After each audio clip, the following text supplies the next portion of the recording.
참된교회 성도님들 반갑습니다. 오늘은 이유정 목사님을 모시고 주일 말씀을 돌아보며 함께 은혜를 나누고자 합니다. 네, 반갑습니다. 목사님, 저희가 지난주에 이어서 마태복음 6장을 보고 있는데요.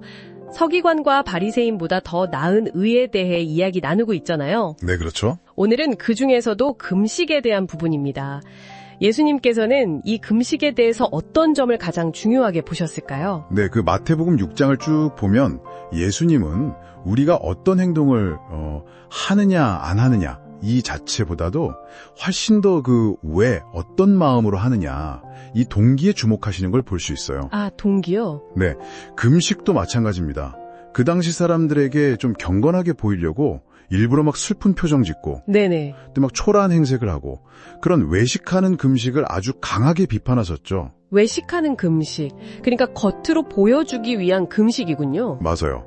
뭐랄까 요즘으로 치면 SNS에 잘 연출된 사진 올리는 거랑 좀 비슷할까요? 사람들의 칭찬, 인정 이런 걸 받으려는 좀 계산된 연기 같은 거였죠. 와, 경건 연기라는 표현이 정말 딱 맞는 것 같네요. 그럼 예수님이 말씀하신 진짜 금식, 참된 금식은 어떤 모습이어야 할까요? 예수님이 아주 구체적으로 알려주세요. 근데 이게 좀 역설적이에요. 역설적이요? 네, 금식할 때 오히려 머리에 기름을 바르고 얼굴을 씻으라고 하셨거든요. 아, 평소처럼 하라는 말씀이시네요. 티내지 말고. 그렇죠. 자연스럽게 행동해서 오직 은밀한 중에 보시는 하나님 아버지 앞에서만 금식하라는 의미입니다. 여기서 중요한 건 금식의 유일한 관객은 하나님, 딱 한 분이라는 선언이죠. 아하, 그러니까 누가 알아주길 바라는 마음 자체가 이미 어긋난 거군요. 네, 바로 그거죠. 사람에게 보이려고 하는 게 아니라면 우리가 금식하는 진짜 이유는 뭘까요? 이걸 통해서 뭘 얻거나 기대해야 하는 걸까요? 그게 참 중요한 질문인데요. 먼저 확실히 해야 할 것은 금식이 구원이나 은혜를 얻기 위한 어떤 대가, 거래 이런 게 절대 아니라는 점이에요. 아, 대가가 아니다. 네, 그 존 파이퍼 목사님 표현이 참 좋은데 금식은 본질적으로 하나님을 향한 배고픔이라고 했어요. 하나님을 향한 배고픔이요? 네, 그러니까 세상 것들로 막 가득 찬 우리 마음의 공간을 좀 비우고 하나님께 더 집중하고 하나님을 더 깊이 만나고 싶은 그런 간절한 갈망의 표현이라는 거죠. 마음의 공간을 비우고 하나님께 집중하는 시간. 그럼 그 갈망은 구체적으로 어떤 모습으로 나타날 수 있을까요? 여러 가지 모습이 있을 수 있는데요. 첫째로는 하나님 앞에서 내 죄를 깨닫고 회개하면서 스스로를 겸손하게 낮추는 그런 표현이 될 수 있고요. 네, 회개. 그리고 또 중요한 어떤 결정을 앞두고 있을 때 하나님의 뜻이나 도우심을 정말 간절히 구하면서 기도에 집중하는 그런 수단이 되기도 하고요. 아, 기도에 집중. 네, 그리고 또 하나는 우리 안에 있는 육체의 소욕과 싸우면서 자신을 부인하고 영적으로 성장하기 위한 어떤 훈련이 될 수도 있습니다. 훈련의 의미도 있군요. 그렇죠. 더 나아가서는 이게 중요한데 이사야 58장에서 강조하듯이 그냥 나 혼자 굶은 데서 끝나는 게 아니라 굶주린 이웃에게 내 양식을 나누고 또 압제받는 자를 돕는 그런 사랑과 정의의 실천으로까지 이어져야 한다는 겁니다. 이게 하나님께서 진짜 기뻐하시는 금식이죠. 와, 단순히 안 먹는 걸 넘어서 굉장히 적극적인 의미가 있네요. 개인적인 경건에서 이웃사랑, 정의 실천까지. 맞습니다. 좀 어렵게 느껴지기도 하거든요. 성도님들이 일상 속에서 이걸 좀 어떻게 시작하고 실천해 볼 수 있을까요? 네, 맞아요. 금식하면 왠지 거창하고 좀 부담스럽게 느낄 수 있죠. 근데 꼭 음식을 완전히 끊는 것만이 금식은 아니에요. 아, 그런가요? 네.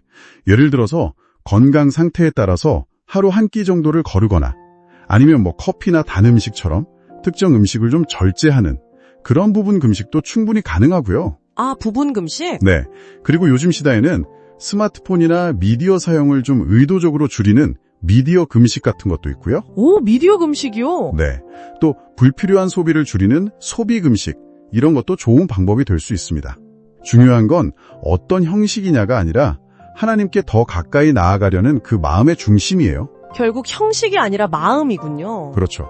금식하는 시간을 그냥 배고픔 참기 대회처럼 만드는 게 아니라 그 비워진 시간에 기도하고 또 말씀을 묵상하면서 영혼을 채우는 시간으로 삼는 것. 그게 핵심입니다. 아, 배고픔 참기 대회가 아니라 영혼을 채우는 시간. 정말 중요한 말씀이네요. 네. 그리고 한 가지 더 조심할 것은 내가 이만큼 했으니까 하나님이 복 주시겠지 하는 그런 거래적인 마음이나 나 이렇게 경건해 하고 자기 의의를 쌓으려는 태도는 경계해야 합니다. 네, 맞아요. 오늘 말씀을 들어보니까 금식에 대한 오해들이 많이 풀리는 것 같아요.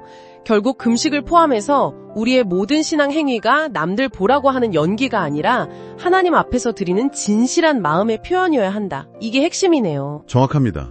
바라기는 우리의 모든 신앙의 여정이 그 은밀한 중에 보시는 하나님께서 정말 기쁘게 받으시는 그런 거룩한 상제사가 되기를 바라는 마음이죠. 네. 그래서 마지막으로 성도님들께 또 스스로에게 이렇게 한번 질문해 보시면 어떨까 싶어요.